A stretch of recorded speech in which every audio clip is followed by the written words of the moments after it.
All right, we're live. And hello, everyone. This is Dr. Rob Kiltz, Carnivore Conversations. And I'm really, really excited to have an amazing woman to share her story, Ronnie Allen. And Ronnie is a multi published psychological and romantic thriller author and a board certified holistic health practitioner specializing in energy healing, paranormal, and metaphysical modalities. We're going to talk a lot about that. Good. Ronnie takes care of her husband Bob, who has congestive heart failure full time. They've been together for 50 years. Really amazing story, and she has also overcome several health conditions of her own, including lifelong asthma, colitis, Crohn's, diabetes, and a 12-day coma. In 2011, Ronnie began her keto carnivore journey, and that's how we kind of got to this place today. By 2014, she stopped all diabetes medications, and in 2017, she lost 45 pounds. Ronnie, so pleased to have you here today. Thank you for joining. Oh, I am absolutely thrilled, Dr. Kills. It's fabulous. Well, tell us a little bit about yourself and your journey and how you got to this place of keto carnivore. I was diagnosed in 2011. I was in the midst of a Crohn's and colitis and asthma flare up all at the same time. Wow. And my doctor, right away, I was in the hospital, diagnosed me with type 2 diabetes, and I was on prednisone. I'm on prednisone since I'm 12 because that's what they knew back then. And it's been my lifelong, it's a blessing and it's a nemesis because it destroyed my hip. And that's something else I'm not looking forward to. But I was forced because the doctor knew nothing about diabetes education.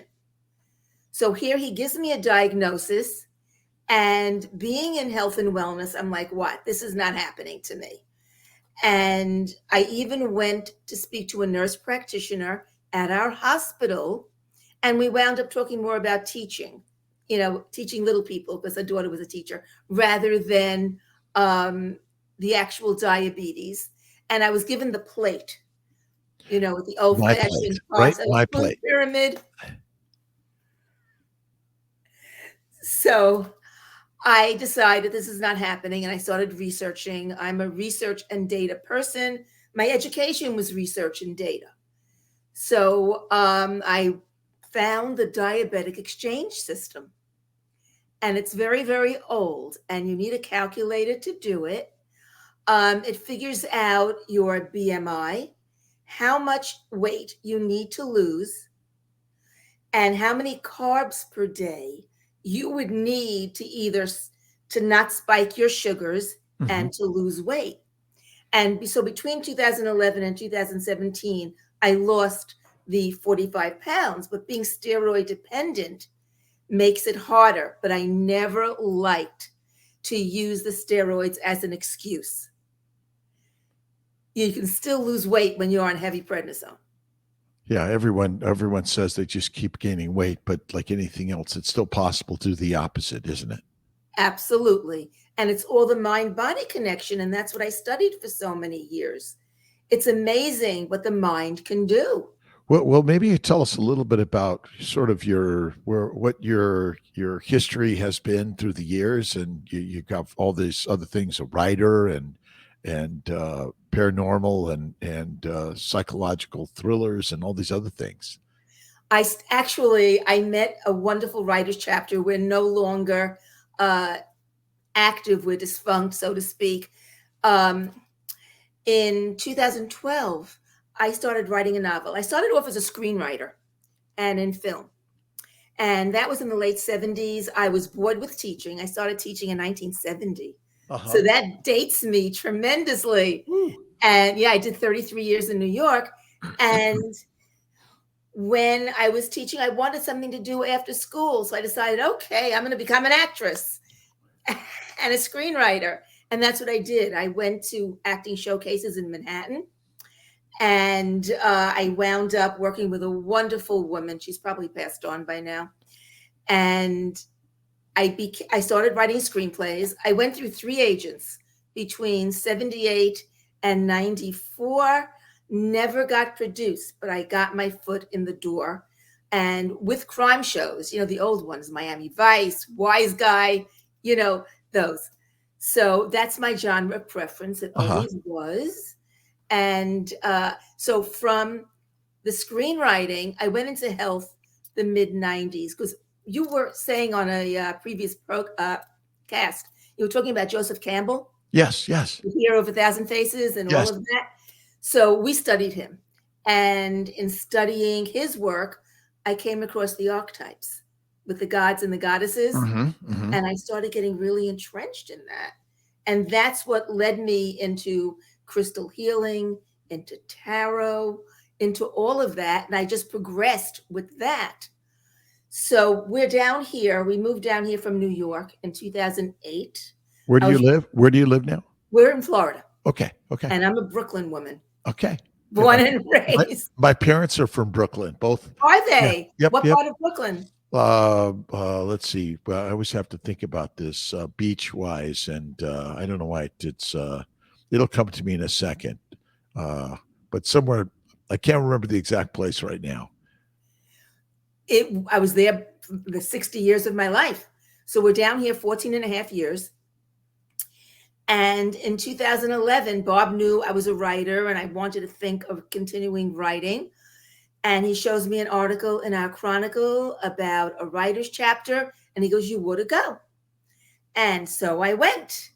And I said, wow, this is what I want, because it was geared for professionals. It was from Romance Writers of America. And I joined in 2012. By 2018,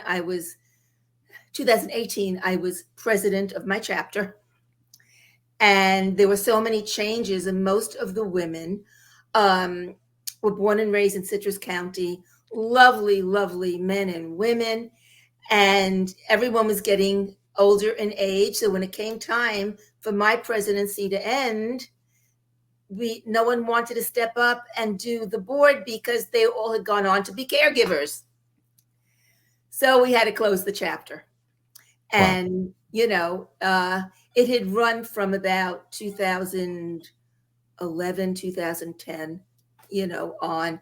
But that's where I got the professionalism to learn how to write a novel that would be accepted by a traditional publisher, because that's what I wanted to do. There's a formula. There's a formula for each genre. There are criteria from each publisher. Now, I met my publisher on Twitter.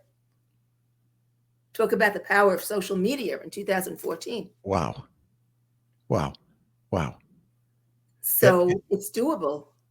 And so tell us a little bit about some of the books you've written and the stories that kept you moving forward. Well, we have to keep this one PG, right? So of course. Well, my books are in PG. They're like 3 or 4 flames, but they're sizzle. They're crime series, mostly set in New York, some set down here in Florida. And I'm very big on using experts. When we're doing crime, even when I was at the FBI building in New York in 2015, they want us to be real. They want us to get real information. So I've had consultants for every bit of the things that I needed to do: crime scene, forensics, psychiatry, all the different things I did, and a lot of it is me. That's cool. So I'm kind of weaving this back and forth a little bit, and so tell us a little bit about the keto and the carnivore adventures for you. Wonderful. In 2011, when I discovered the diabetic exchange system, and I took it very, very seriously. And for my weight, at that time, I was 165 pounds. So it was really a journey to come down. I'm only 5 feet, almost 5'1", and steroid dependent. And no matter what I did, and this is what I think pivoted me. It's amazing what someone can say. We had a massage therapist that came to our house. And she knew I was in health and wellness. And she said to me, Ronnie, you're teaching health and wellness. And yet I was doing the energy healing, the crystal healing and all of that.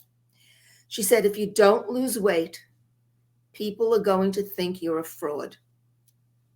Mm. And that stuck with me because I truly believe health practitioners should walk the talk, Mm-hmm. and look the part and put in the energy and the motivation.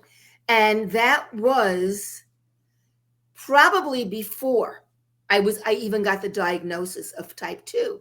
But I always remembered what she said.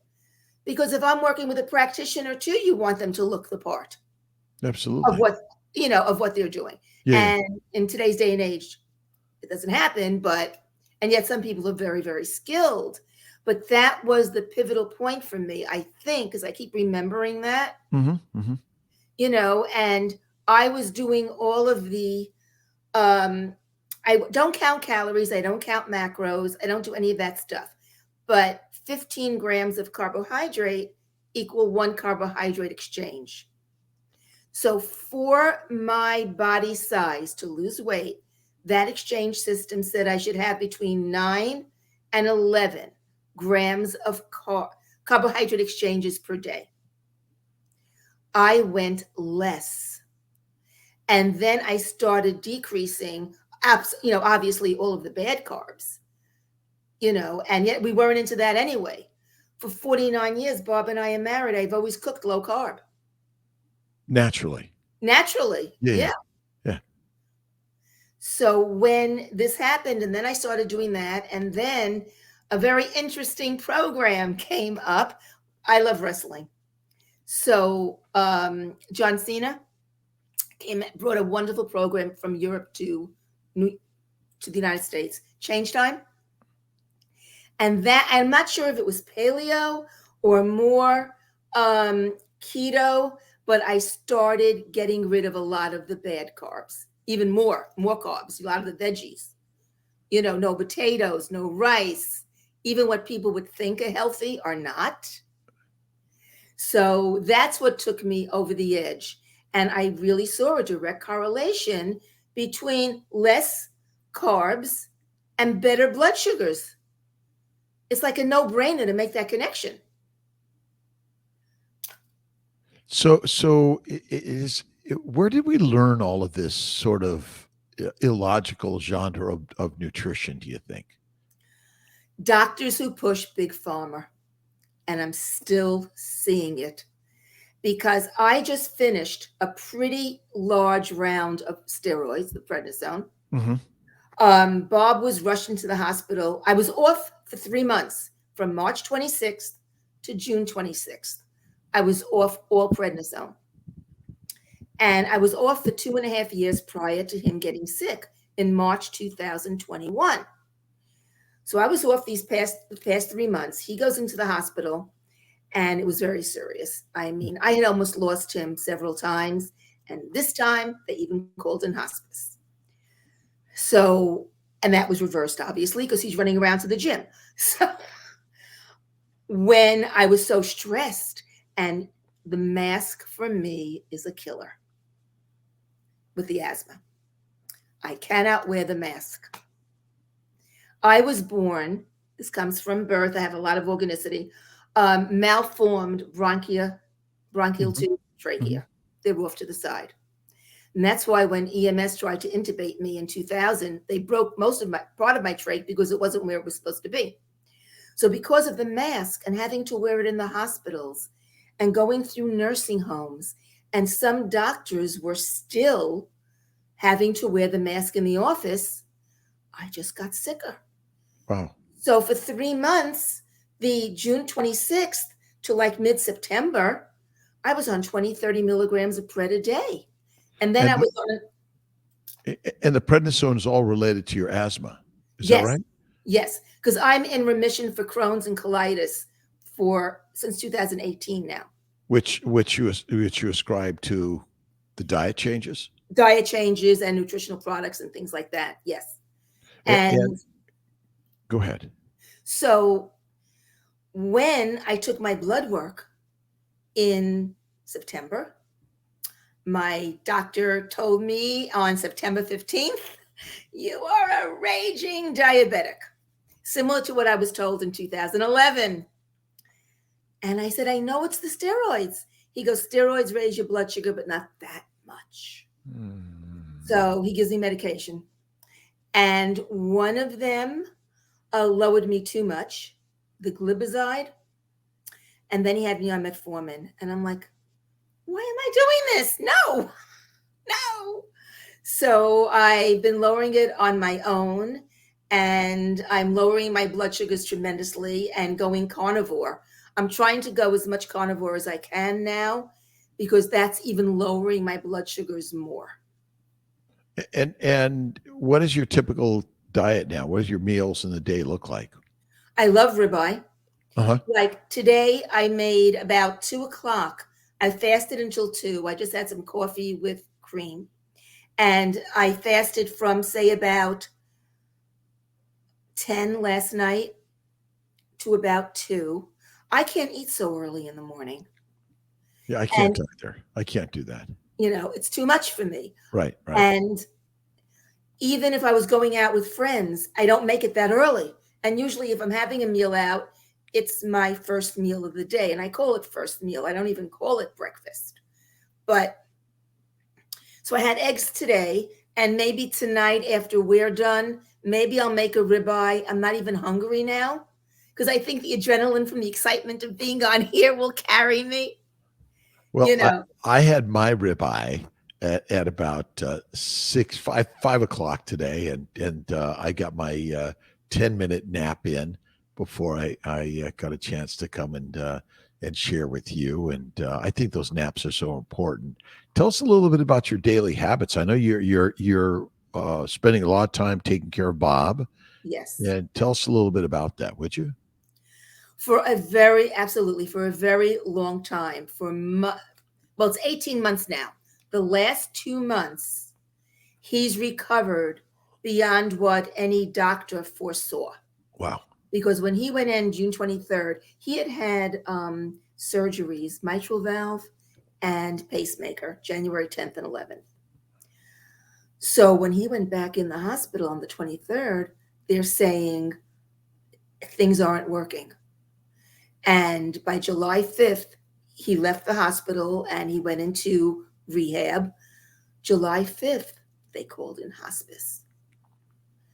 And he didn't even know what hospice was. So the hospital left it up to me to bring it up to him. Wow. And then he was like, what? No. So he came home and I rebuilt him back up through nutrition. And I got him to throw away a lot of stuff that he was eating.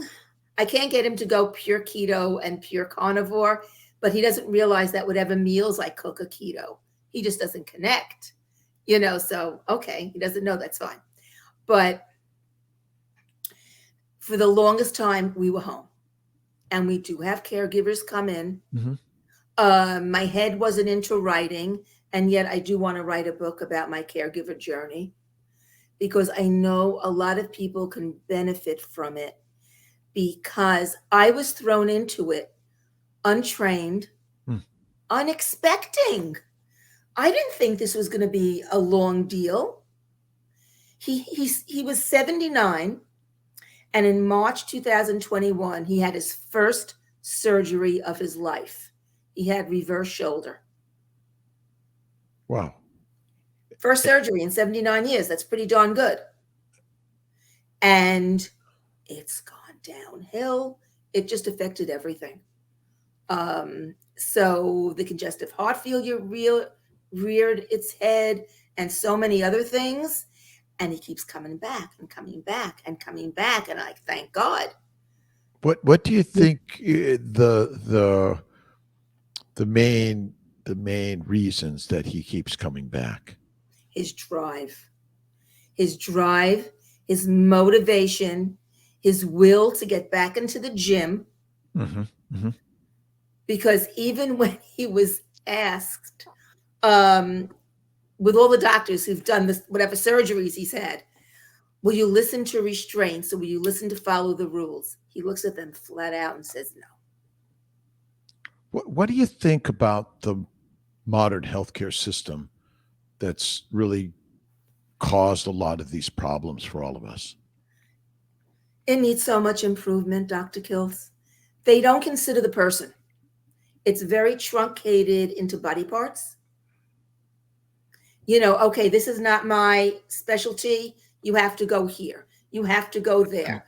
And they're not looking at a holistic viewpoint or even getting, say, to the root cause.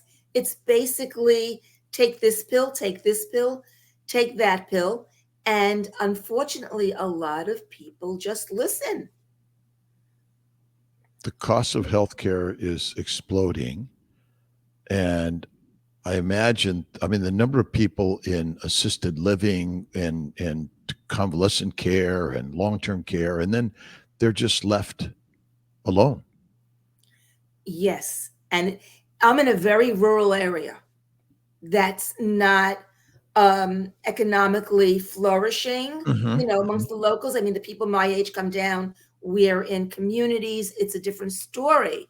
But the people who are needing it, a lot of people don't have the health care. Even for me, my asthma inhalers, my big one, Preventil HFA, that I've had for years since it came out. And it's the only one that works because the albuterol triggers me more. My doctors wrote letters. They wrote mandatory for her health. The albuterol is no good. I had 2 doctors who are pretty good in their field, and the insurance companies wouldn't take it. So I'm paying out of pocket for the inhalers. All the costs went up.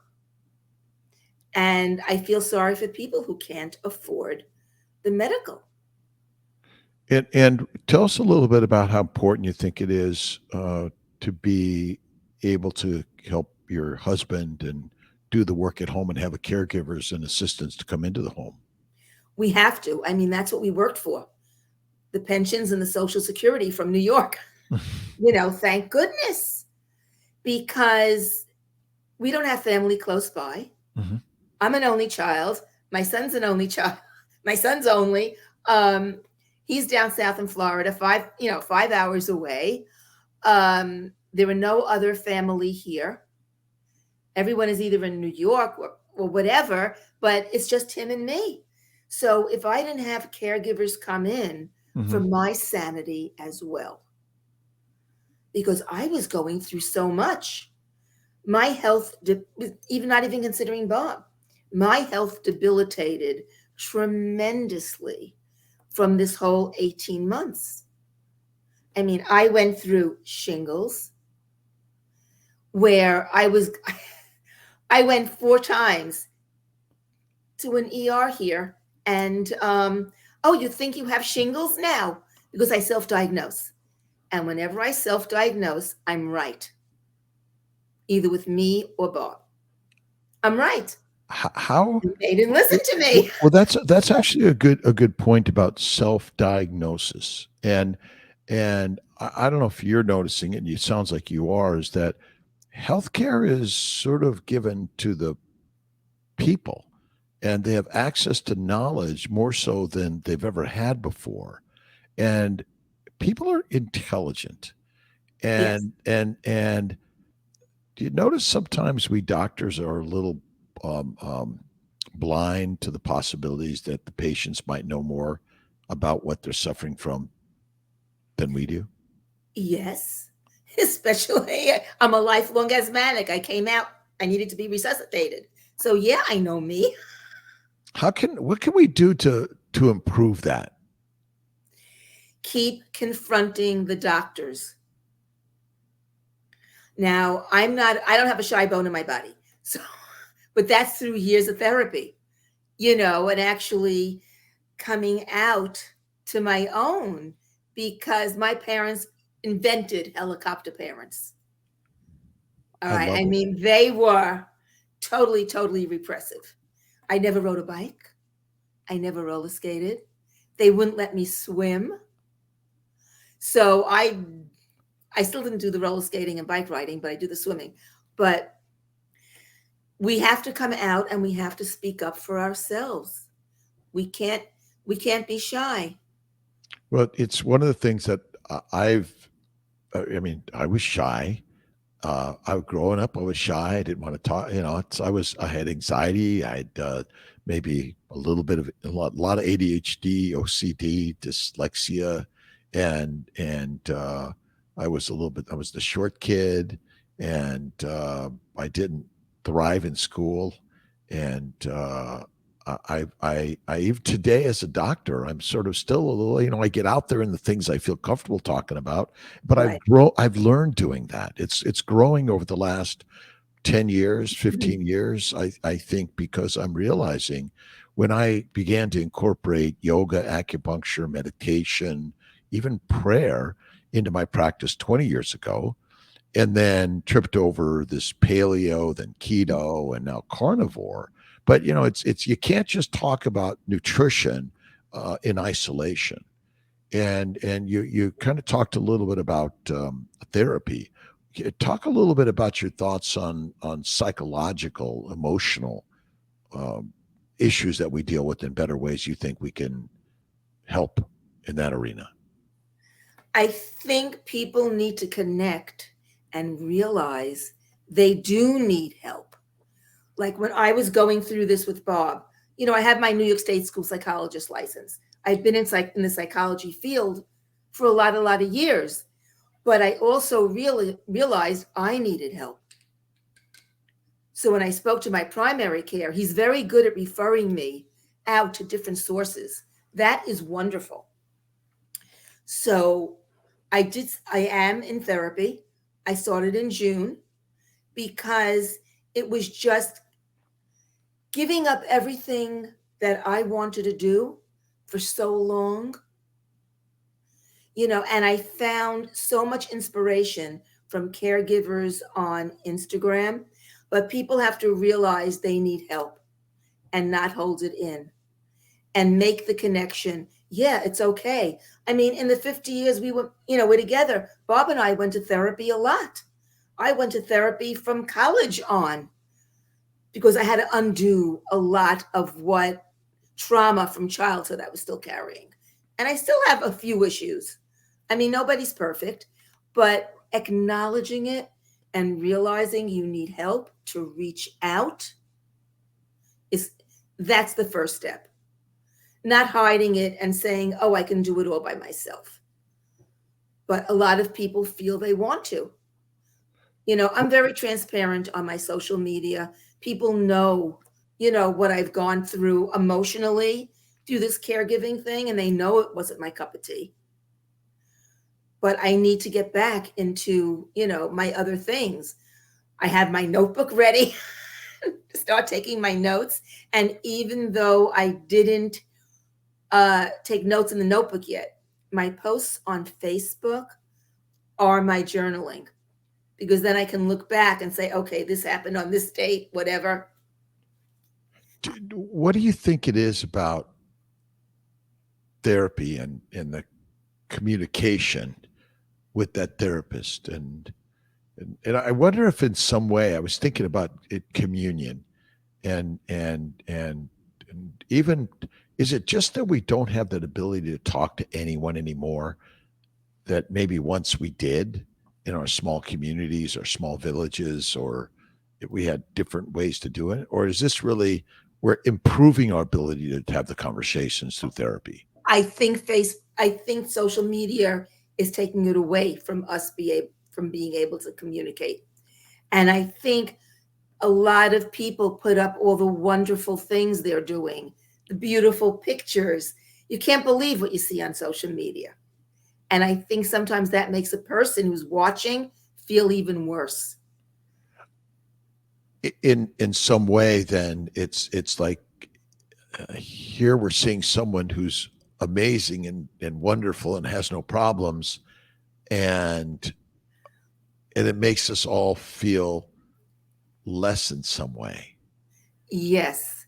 And And I always had the philosophy that anyone who says they had a perfect marriage or they have a perfect child, they're lying. They're lying because at some point you got to feel it's long. It's a long-term commitment And I think that's why there are so many divorces too, because people get out fast instead of working it through. And I think that that really hits it to the expectation. Somehow it's always supposed to be here and a straight road, and when it wanders over here or down here, there's something wrong, and you're in the wrong place. There's a lot of like, well, you're in the wrong place and it's broken and you just got to get out, Mhm. and yet it's the same everywhere because we're human beings, right? There's a And if lot you, of yeah, if you don't fix yourself, you're going to take that brokenness to someplace else. Do you think it's kind of the same in the nutritional world too? It's sort of like, again, we have our psychological components, emotional, and then we have our Mhm. nutritional stuff, and even we have our physical stuff, right? And I know for myself, I'm imperfect on both my emotional side, my relationship side, even my nutritional side, and that's why I think I like, I'd be realistic. I do eat cookies, cake, and ice cream from time to time. And I eat French fries from time to time. And I drink a martini from time to time. I'm currently off coffee. I don't know how long I'm going to do it. I do love coffee, and it's hard, but it's still it's one of those things that it's difficult for all of us. It is. And I'm trying for me when I'm going more carnivore to not have the cookies, cakes, and things because I want to control the sugar so badly now. And I brought it down a lot, from mid-September. And I'm being stricter now. I might have a few blueberries. I like blueberries. And sometimes I'll have a piece of banana at night, but I'm trying to stay off what they consider the really bad carbs. But I guess I always wonder: is there really a good carb or a bad carb? Is any Well, carb from what I'm bad? learning from you, Right, no. right. Well, that's why. Again, but is it again, are we way sometimes over the top too strict about it? And each individual person, like I'm pretty good at modulating. I'll eat steak, and most days I won't. I'll have a little piece of chocolate. I'll have a little bit of my ice cream, and once in a while, my partner will buy a piece of chocolate cake for me, and I'm like, "Why'd you do that?" Because I am not good at resisting it. I do enjoy it, but I eat it infrequent enough. I think I'm okay, but I've cured the majority of my physical ailments. I really don't have any Yeah. anymore. Occasionally, I'll get a little bit of an upper respiratory that I know that something's going on in there, something I've consumed, I've breathed, I've eaten, or something, Mhm. or has drinking that it's affected me. Do you have any particular things that you eat have a major effect on your physical, emotional? Interestingly, the only thing I'm allergic to is alcohol. And I found that out in 1974. I cannot drink. It's an asthma trigger, automatically tightens me up. But as far as foods, I'm not allergic to any foods. Um, Environmental things, I'm not allergic to animals. I am allergic to medicines. The only things I have crazy reactions to, whether I'm breaking out or it's triggering asthma, or, I found now even I was so upset about what was going on. I was referred to a psychiatrist and I had Lexapro. Little did I realize that that was going to be an asthma trigger. And that was responsible for me not being able to lower the prednisone lower than 20 milligrams per day. This is recent. Now I'm off it. So I'll be emoting more. That's fine. I'm in a motor. I believe in a motor, whether Emo- it's yelling, screaming, ah, it doesn't cause the asthma. I get it off my chest. emoting, emotional is Emotional emoting. Yeah. okay. And so is Bob a motor? No, he's calm. And Bob's calm and he'll just like, stop yelling, you know. So how do you modify that in a relationship? I know that so many of us of opposites attract, and in many ways. And what's your I don't know if the word is your secret or your advice. You guys have been together a long time, Yeah. and it's been easy. Hasn't been easy. No, has not been easy. Tremendous up and downs, but it's the ability to talk about it. And I really believe because we were not attached at the hip the entire time. We each did our own things. I had my writing, I had my businesses, I had my healing practice in New York. He has his gym buddies, the pool, wherever he wanted to go. That we didn't have the tension of being together all the time. That's what makes it so hard during the caregiving process,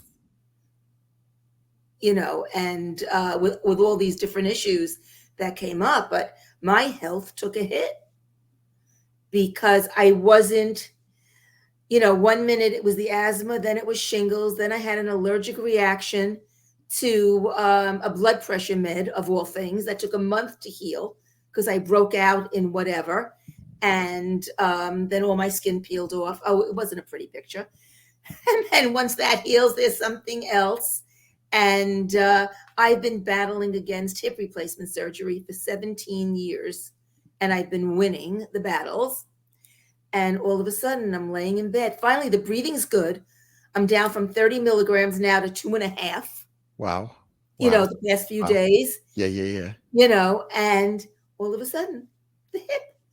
And I don't relish having hip replacement surgery.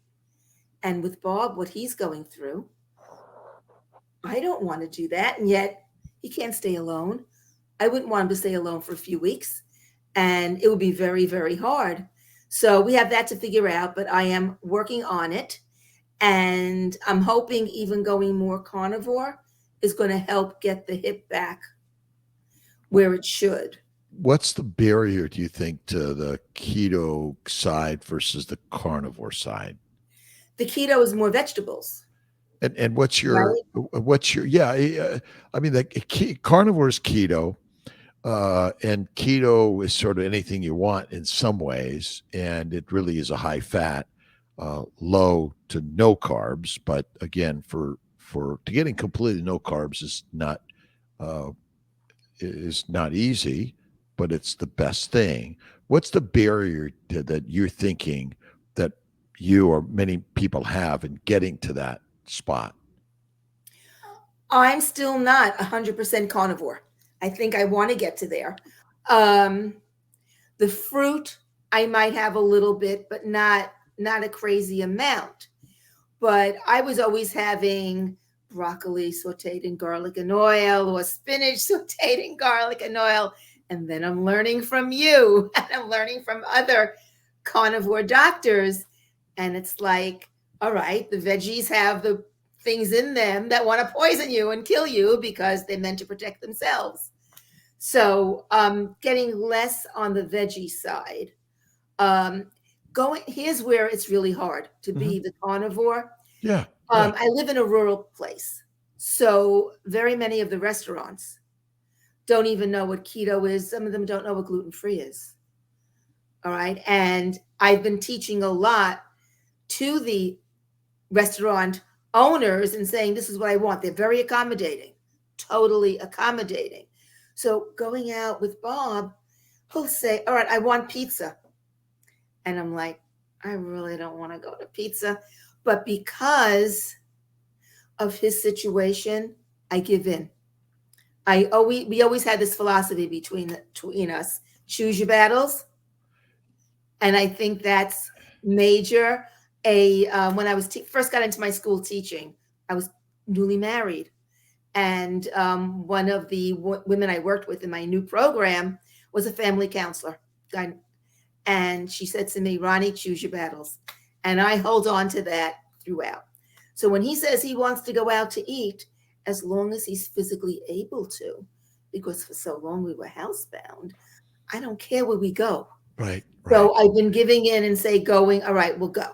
So even at this pizza place, they made a very good grilled chicken, and I had it over a salad with some blue cheese dressing, and I did have some salad. So going with him, and then the other night he wants to go back to the pizza place. And this was after seeing another doctor for a long time. And I said, you know what? We're on the way home. Do you want to go to Mexican food? So we went for Mexican, and I tried eating as carnivore as I could in a Mexican restaurant. So I had a dish with steak, chicken, and shrimp, and then all the other stuff around it. So I was able to stay somewhat, but it still wasn't as much as I wanted to stay, because the beans and rice are hitting you in the face, and the chips and the salsa.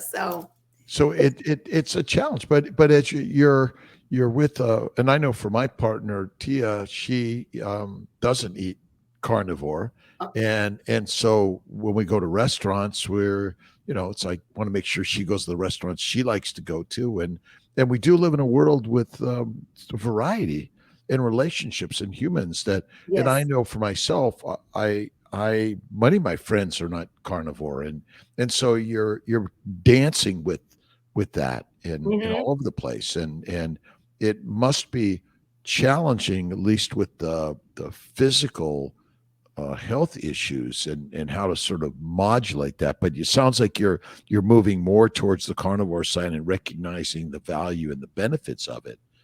Yes. Mainly, I'm seeing it immediately on the blood sugar going down. So I pretty much eliminated all grains and all bread, rice, the grains, the potatoes. And I had done that in the beginning when I was doing keto. And when I'm working with someone or someone asks me, I always start with um, pick something that you may not miss, that you'll miss the least. So if it's a pasta, don't have the pasta. Or if you want pasta, make sure you don't eat the bread and the dessert What because are you the do an things overload. One of the things that I think is so we recognize that there are vegans, vegetarians, Mediterraneans. There's all sorts of people, and they're all at their space in the place they're at right Mhm. now. And I really work. I mean, I talk about carnivores, the master class, and I know that keto is a place to move into if you're paleo and if you're Mediterranean and all these things. But adding the fat is one of the things that can help tremendously, even if you're eating a carbohydrate. And Mm. it helps because the fat suppresses inflammation. It increases your satiety and will help kind of reduce the consumption of the total carbs that you're eating.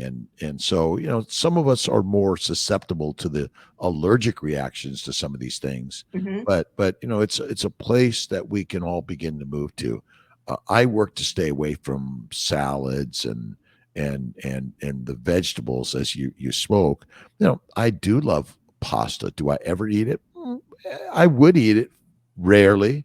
But I remember being in Italy a few years ago and had this amazing pasta dish with a tremendous amount of pork, and the fat was just dripping all through it, and butter. Oh, It was superb, and you didn't eat that much because of the fat. So eating the fat is such an important thing for us to do, which is, I know you and I grew up through an era which said don't eat fat. mm, It was the killer, and here we are today, yeah. and dealing with all these things. I have a question for you though. Please. All right. The When we're having a lot of the fat with carbohydrate, and then it's the carbs that are raising the triglycerides or all the bad cholesterols. People don't see it as the carbs doing it. They blame the fat. You're right. No, I believe that the measurement of fatty acids, cholesterols, and lipids, LDL, HDL, and triglycerides is inaccurate science. Hmm. The cause of disease is sugar and the chemicals that come with the plants. Again, pasta is a plant, Right. and vegetables and fruit and seeds and nuts are essentially plants. So it's not the fat that causes disease. And it's, they say, well, if you eat carbs and fat, it's deadly. Well, it's the carbs that are deadly, not the Yes. fat. The fat doesn't cause the disease. And so it's hard. It's a hard one for us to understand. And even to the point where your friend told you that you need to skinny down in order to have the impression that you're a healthcare expert, right? If you don't look lean, they're going to think, and if you're overweight, you're not healthy. But in fact, being overweight doesn't cause disease. Hmm. And so it's maybe the last area of judgment and discrimination, I believe. And ultimately, we are built to get fat, and we're meant to get fat. But because we're meant to get fat and then fast, because historically we did not have access to the amount of food we have today. The food delivery system in this world, Hmm. production and delivery, is beyond nothing we've ever had in the universe.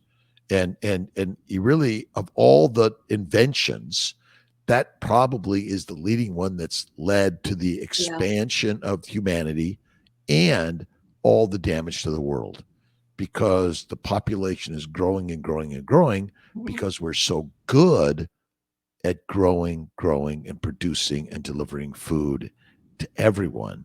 And how much food do you have in your cupboard or your refrigerator or your freezer? Now we have 3 and 4 freezers. We have pantries that are bigger than anything you've ever imagined. And it's mostly related to grains, all grains, right? Pasta, Yes. noodles, cereals, and then you get to all the other baked goods. They're all related to the same Mhm. thing. And so the problem is, I don't even think the problem is plant oils as much as people say they are. I think the biggest problem is simply the sugars, the carbohydrates, the Mhm. plants, because you cook with oils. And yes, maybe you put a cup of oil in order to cook something, but it's less the problem than the plants themselves directly. And all your symptoms, you had asthma starting at what age? I was born with it. I Right. had to be resuscitated. Yeah. Okay. Now, why were you born with asthma? Really want to know? My mother was an incessant smoker and she was bulimic. She was bulimic from the time she was a teen to the day she died at Hmm. 86. Hmm. And even though she was thin, she had so many different illnesses and she had diabetes. So you don't have to be, you can still be thin and be sick. The conundrum here is she lived to 86, Yes. right? And Ow. again, this idea, I mean, modern medicine has done an amazing job of helping people thrive and survive for long periods of time, despite all the things that we do that are counter to our health. So, Right. I'm not here ever to put modern medicine down. I think they do an awesome job. Saved And my life many times. yes, and Yeah. and so the drugs, the medications, the dissections, and the doctors, I honor in so many ways. But your mother did smoke, but she ate carbohydrates. Yes. And so ultimately, the carbohydrates cross the placental membrane into you, into me, into all of us. And number one, it goes to the brain and it says sugar, sugar, sugar, heroin, cocaine, Yes. all of these things. And that sets the stage. And then glucose, again, your insulin goes up in intrauterine, and all this it's just the cycle. And so the damage happens in utero, you're born with it, And then what's our cycle of food for the rest of our lives? And thankfully, modern medicine, I know my sister, Marianne, lived to 52, despite the fact that she suffered from type 1 diabetes since Mm, age 4. Now, obviously, without insulin, she wouldn't have lived that long. right. So we have some miraculous things. But what we're doing today is different than ever before. We are now taking healthcare to the community. It's social medicine, right? It's not Mhm. socialized medicine, it's social medicine, which is different. And so we all have access to the knowledge that you can take to your doctor and discuss nutritional changes and things like you were talking of what you do other types of treatments, Yeah. healing energy and Energy things, healing. Right. Yeah. energy healing and things like that, and yoga, massage, meditation, and prayer, and we don't get that from our standard doctors, and so nutrition turns out to be one of the top, and carnivore tends to remove 99% of the antigenic inflammatory causing agents that Hmm. affect in utero and extra utero and all those things. And so it's still important to have the medications and the doctors and the I wouldn't dissections. be here. Absolutely. Right, right. And tell us a little bit about your thoughts on energy healing and what your practice is today. Well, right now I'm not doing it here in the house. I had a practice in New York from the 80s to mid 90s, from the mid 90s up to 2008, when we came down here.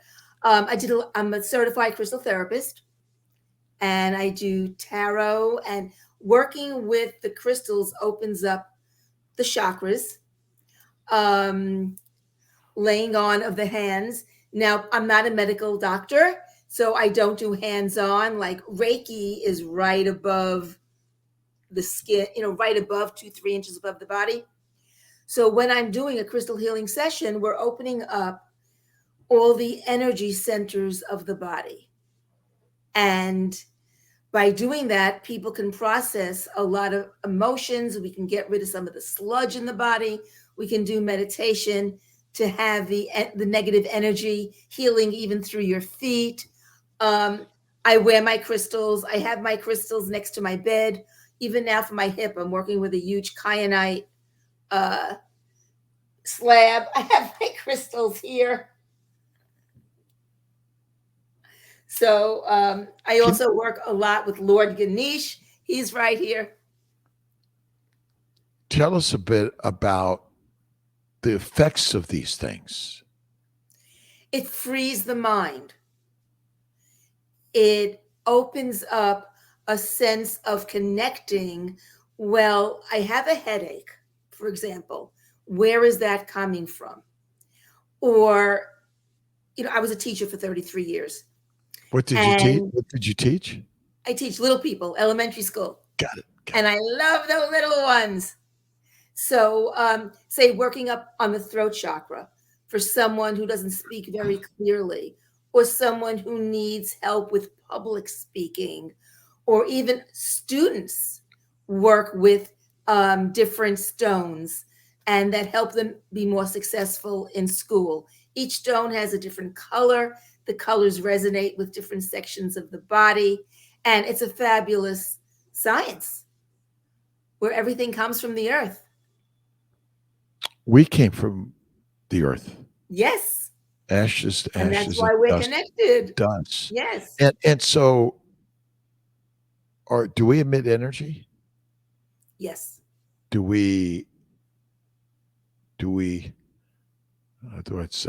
receive energy? We certainly do. You can walk into a room that's filled with toxic energy and it could hit you like a brick in the face. You could feel the toxic energy, or you can go next to someone and they say to you, well, oh, you're like a ray of sunshine. You brighten up a room.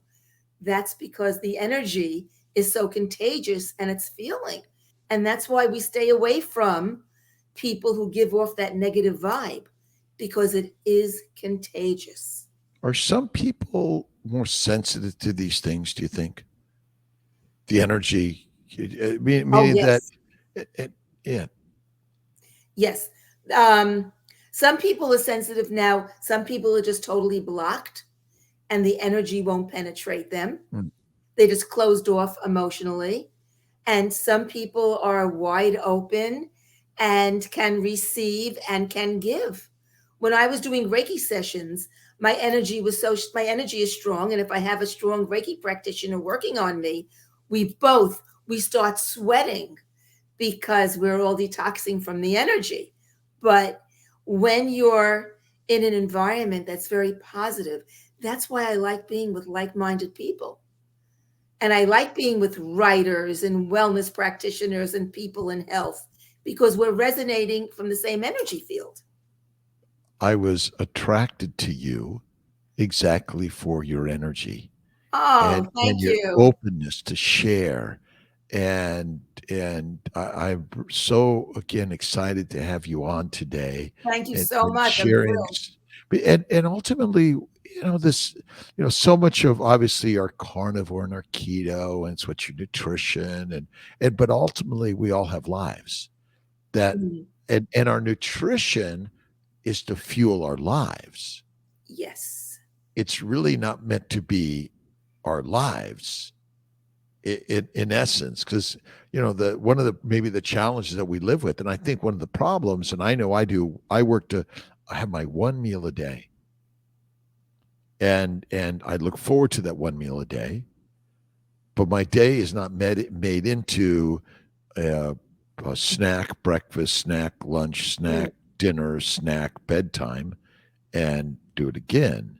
And so I really think it's important that we think of food as simply the fuel to fill the tank to fuel the mission of your life. yes. And we need that. And we have to connect more that the food we're intaking is going to affect the quality of our life and either enable us or not enable us or do the reverse. People who are really horribly sick can't get out and go do what they want. Because they've been so disabled from the Yes. diet, which is deadly, which essentially caused my sister to Mm, develop diabetes at age 4. And we're not blaming anyone sure. because, Yeah. and one of the things I think it's important in this world, there's no blame here. We are here to have a conversation that we can all learn something from. And we want to raise everyone up to this conversation, how important it is. The cause of all disease is inflammation. Yes. Inflammation is caused by our diet. That's it. And if we can share some small bits of information to everyone, doesn't matter where you're living, what you're doing, everyone deserves the information. That's right. What's tell us a little bit about your next book. I wanted to do it on my caregiving journey. Uh-huh. I'm not sure if I want to do it nonfiction or fiction. I think with nonfiction, I'd have to start mentioning names, and I don't want to do that. I'm sure with the negative experiences or the ones that pushed us further back, um, I don't want to mention specific people. So I think I'm going to fictionalize it. And not exactly sure how I'm going to be doing that yet. I do a lot of my writing. All of my books have calm in thoughts at night, whether in dreams or Uh-huh. laying in bed. I go through usually from start to finish in my head before I even start writing in my notebook. I'm what we call a plotter. So I have to write and plan, especially since this will be a sort of new genre. It's not in my series. I have a 4-book series. So as I was getting further, say, into the 4th book, I was able to just wing it and it came out the way I wanted it to be. But when you're starting something new, I need to be a plotter. and I want to see what the parameters are for writing it as a nonfiction or fiction, but I'm leaning towards fiction. You can always change the names. But I don't know if with nonfiction you can do that. Yeah. So, what would you think is the single most important thing you've learned on your journey? And I'm going to just say your journey in life regarding emotions and health and wellness and nutrition and writing and Well, a couple of things. Number one, and I learned this actually from caregivers on Instagram, because for the longest time in the journey already, it's over 18 months already. In the beginning, I was getting these, I'm not good enough. I'm not good enough. I'm not good enough. I can't do this. This is crazy. How am I going to survive this? And I got that I'm not good enough from childhood. All right. But that's a whole nother episode if you have 4 hours. So yes, I mean, I've accomplished so much. So yeah, I'm darn good enough. But so learning that whatever you can give, and it's becoming, you have to be satisfied with what you can give and not have the guilt. That's number one. Number two is you got to make yourself a priority. That's what I always taught people. But yet in the beginning of this caregiving journey, I wasn't doing that for me. I mean, I would go months without my Manny. No, take care of yourself you first. got to take care of your own self first. Sleep, rest. I'm first getting some sleep now, but in the beginning, I couldn't sleep too much because of what was going on in the house. And it was very exhausting. And even though I tried taking care, I mean, and there were things in the beginning also, I binged. I wasn't eating the way my normal healthful eating was. So that totally threw me off. But you got to take care of yourself. And I always tell people, make yourself a priority. And here I wasn't doing it in the beginning. And I just started in July, started again with bringing myself back to where I want to be, to bringing back the Ronnie that I loved. Because I went through a stage where I didn't like me. So it's important to have a support group, a group of people that you can talk to and even admit the failures. Because there's a sense, and maybe it's I'm not good enough. We all have that. And where does it come from? Are we built in? Is that our built-in nature, or is it a taught nature? Is it so much about if you're not here, this idea that success is built up here, and if you're just here, you're not good enough. And so we're all striving to get here. And since, again, we're not all up here, whatever that means, and so you're just down here, so you're not good enough. That's built in sort of the marketing sense of getting ahead, and you got to do more. And from me, though, it started from childhood because my parents were very repressive. And it took me a long time to get over that. And where did they get that? Probably from theirs. Right. And so we're passing it on. And for some reason, maybe because of, let's start with radio, television, and now the internet and social media, we're able to break out of our very small, narrow place where, you're in the house or the village, but there's no communication outside. Now communication is global, as we're seeing happening in many places in the world, where people are saying, well, wait a minute, let's go look what's going around the world. And I want that. And the goal, I think, of a lot of what you're just saying, that, I want that, a lot of people are stopping themselves from actually taking the step to go do it. So it may be causing a lot of people to turn inward, to get even more depressed and more feeling hopeless. If we don't feel good enough, Mm-hmm. so we're very afraid to even put out there Right. our built-in talent. And I say built-in talent because true talent is built, but it's that little seed is there, but it takes time for the seed to sprout and grow and blossom and seed. And so there's such a repression.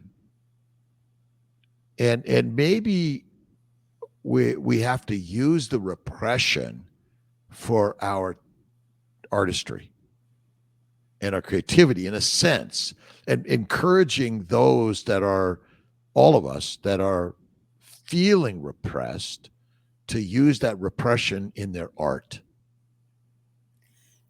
Interesting you're talking about this now, because my writing is a catharsis for me, and so much of me is in my books. And when I go through a trauma, it's in my books. And a lot of the trauma I had in my childhood growing up with my parents is in my book. So when people say, how much of your books are you? It's me. It's my catharsis in a good portion of it. So yes, we have to get our repression out. There has to be a vehicle instead of turning to the drugs, the alcohol, or feeling so down in the dumps you hurt yourself. And having a community where you can feel safe to do that is so important.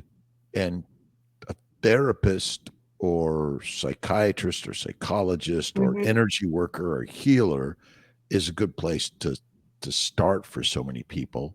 And It is for me. Yeah. and one of the things I think maybe we are, I know for myself, I'm still a little bit always resistant to my artwork.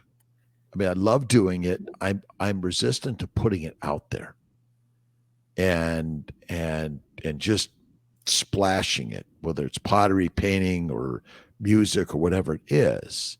So, how do we overcome our fears in all these things, do you think? Do it. I've Do seen it. your pieces. They're beautiful. I still have to get my Kills cup. Well, I just have a no. I just finished a new kiln and emptied it and put it out there. But now I've got to make more cups, and but it's, I think art, which is writing, poetry, painting, do some art on a regular basis, even if it's for yourself. It's cathartic. And it's It's putting your life's expression, your energy and vibration. And Vincent Van Gogh, let's see, Mhm. how many paintings do you sell when he's alive? But his art lives on. And so we never know. And I always love The Alchemist. If you haven't read The Alchemist, Paulo Mm-mm. Coelho, but it talks about how, we have an idea of what one thing is going to be, but then it turns out to be something else, because everything we do today, it really is part of our living forever, if you think about it. Mm-hmm. Look, books have no expiration date. And Well, the libraries grow and grow and grow and grow with our human God-given talent. yes. And you asked about how do people get over the fear of going in to doing something. So I think if people become more educated about the particular field, that's why, say, for writing, joining a writer's group is wonderful, because you have the camaraderie and people will give you feedback. You have to be careful where you get your feedback from, and not just take it blanketly. And know if you want to go in a professional way, you need a more professional oriented group. But say for me, finding my group, I was housebound. There are some wonderful groups in our community. There's a wonderful woman who's fabulous as far as educating me about some of Bob's issues. And I could not get to a meeting Either we have the in-house nursing or doctor's appointments. I was never able to get there. So for me, my psychologist is what has gotten me through the last few months, because I needed that. And now that I feel I'm back, like this is the first time I'm a guest, so I feel like I'm getting Ronnie back. It's been 18 months, so it's a long time. And So it's getting out there to do it. put it out there, and you said do it, and that's what it's all about. And how to become a writer is to write, a potter is to pot, a painter is to paint. Mhm. That's the challenge, but that resistance to not being good enough is just our hold up. And I think schools, public Oh, schools in general, and schools in general are it's sort of like the grading system. It's, if you don't make the grade, you don't make it to the next level. Rather than recognizing we're all good. sort of moving at different paces, but we all learn at different ways, but we've created this one way. And if you can't fit this path, you're not going to make it. The standardized testing, it's way, it's not that it's too difficult for a lot of children, but it's not the way their brain works. Well, I still have my So, challenges in many of the things, and my reading. I couldn't read and remember, and still I always say it's in there, but I have to find it. It's a file, like it's a deep yeah, filing cabinet, and so this idea, well, I can't remember. Well, that's not. It's there, but the problem is we're trying to sort of throw it out there, and we all sort of have different ways of getting to the same place. It took me 2 years to get my pilot's license, 2 more years to get my instrument rating, and it's, I went at my pace. I wasn't trying to say, but there's a lot of people that sort of live this pace, like, well, everyone else is there and I'm not there. and people have to become a little more tough, resilient. Like they Is it? say, children are very resilient. If a child, when first learning how to walk, keeps on falling down, they're not thinking, well, this is not for me. I'm not going to do it anymore. They keep getting up until they do it. Yes. And every setback, they say, makes you stronger. And I went through so many setbacks during these 18 months. And I'm like, how many more am I going to have? I don't want any more setbacks. We want to move forward. I want to, get back into my life now that he's getting better. We both defied medical science because I Oh, can't oh, hear either. oh, wouldn't you say in a way though that this is our life? You mean the We struggle? want. I mean, the struggle, right? Right. The struggle is our lives. The ups and downs, the back and forth. All it's part of our lives. There's sort of this. Mhm. Well, it's supposed to be this way, but it's this, and and No such and thing. right is that's what you're saying. Yeah, It's this is what it is, which is part of the story that we're all sharing, and that's the beauty. it is.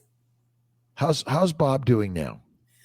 He's better. We still have some more things to go through, more procedures uh, that might be postponed, might not be postponed. There's a lot in the air. And I have to work on getting my hip back because I don't want hip replacement surgery. I'm terrified. Full on carnivore for 3 months. See what that does. And I will. and Yeah, definitely. my Thank you. interesting enough, my daughter would die to a banana and an avocado. And again, my theory is simple: the antigens in plants are sneaky. They wiggle their way into every nook and cranny of our body, and some areas tend to be more susceptible than others for some reason. Yeah. So if there's already some inflammation, and this is why cardiovascular disease I think is one of the most common, and there are Mhm. certain organs that are more prevalent in cancers. It's because once the inflammation hits, it just continues. And so ever notice that rust attracts more rust? Of course. Yes. Well, inflammation attracts more inflammation. Yes. That's And right. so that is really sort of an interesting Mhm. component that inflammation attracts more inflammation. And so once you already have the damage in your hip or your lungs or your heart, it's going to become greater with just a little bit of an antigen. And that's why the plants are really sneaky, sneaky, sneaky in all this. For me, they're blaming the prednisone. Well, I think the That prednisone, would, yeah. yeah, it's the prednisone is a cofactor that my bet is that a combination of the two, if you can really pull back on those plants Mhm. and Ronnie the roaring carnivore and again this is it's the game changer and as a standard Mediterranean Italian forever. I love cooking. I love cultural. Yeah. I rarely drink any alcohol today. And I just a little bit now gets me. I mean, it's like, oh my God, I had just a little bit and I feel it. And it's more like an allergic reaction, Yes. I think today more than anything. And so I think these are important things. Ronnie, you have been spectacular Thank and I'm you. I so love being appreciative. here. It is, and we're going to do this again, I and love I it. love the conversation. And I hope, I wind up in one of those pages of your books in one way or another, Oh, even that if would be even fun. if I'm fictitious, it doesn't matter. What would you sort of like to share that we haven't brought up in our conversation today? Mm. Take care of yourself. Make yourself, I mean, we stress this, but this is a stress. Take care, women, take care of yourself. You got to make yourself a number one and really think about what you can do to carve out that time for yourself. And And if you're in a marriage or a partnership or whatever, choose your battles. So not everything has to be an argument unless it really, really, really matters. So those two things. and ultimately, do you have any comments on spirituality? And I didn't ask about spirituality and faith and those sort of things. What's your sort of directive on that? I pray all the time.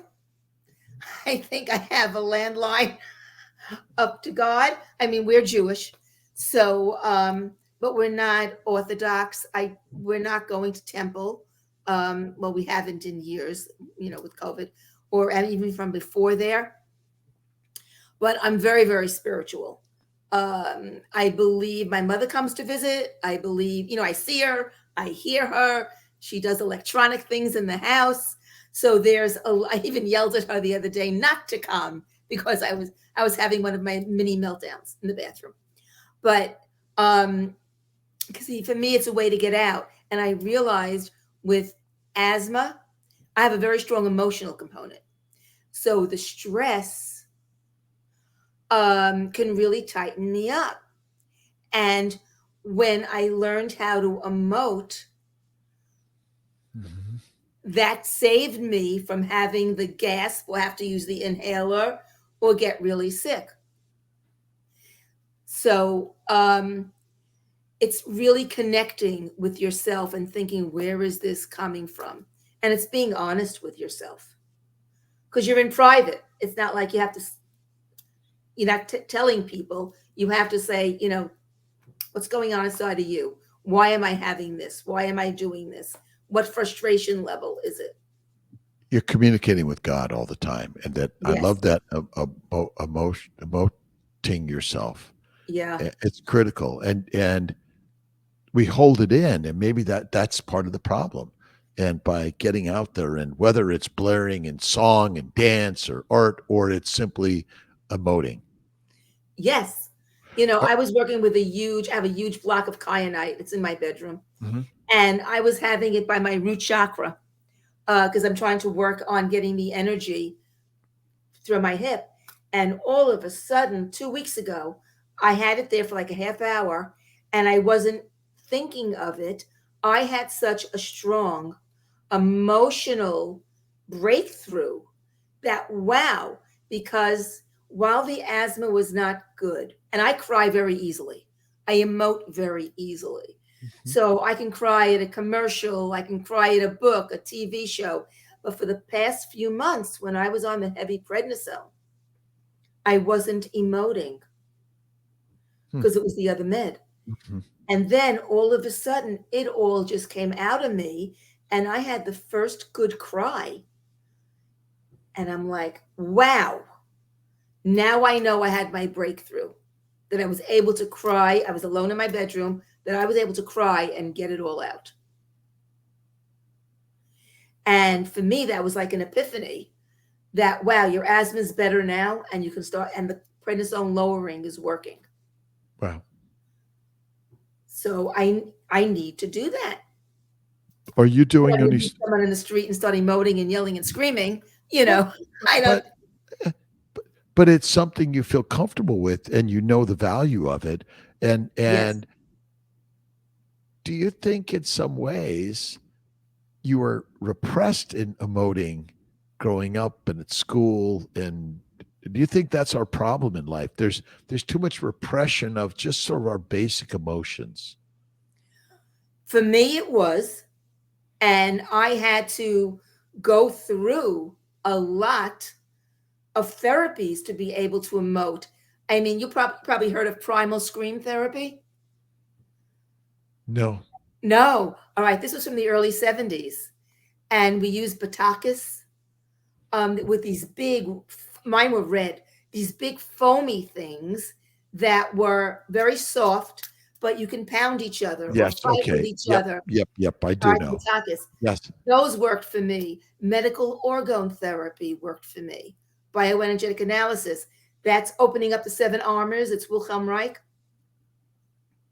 And opening up the seven armors, it's the same thing as the seven chakras, or pretty parallel to Mhm, the seven mhm. chakras.